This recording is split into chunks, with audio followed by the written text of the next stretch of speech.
Toto je ten istý graf, čo predchádzajúci, komunistický zázrak rozvoja poľnohospodárstva a kapitalistická ničivá sila demokracie.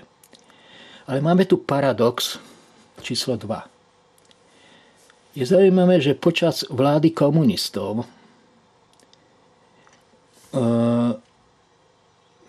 ľudia v družstvách a predsedovia družstiev a ministri, ktorí riadili poľnohospodárstvo a úradníci neboli volení. Alebo boli volení, kde sa dalo vybrať, že áno alebo nie ten.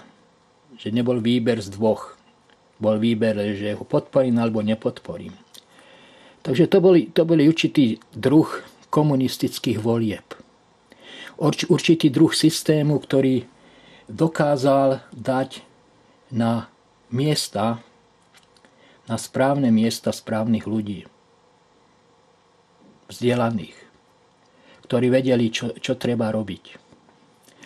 Je neuveriteľné, že po roku 1980 občania si slobodne a demokraticky zvolili vhodných predstaviteľov, ktorí dokázali, nie že to poľnohospodárstvo ešte zvyšovať, ale dokázali ho úspešne zničiť. To je neuveriteľný paradox našej doby. Ako ľudia, alebo ako funguje demokracia, že ľudia si slobodne zvolia svojich predstaviteľov, ktorí sú asi tí najhorší, čo môžu byť.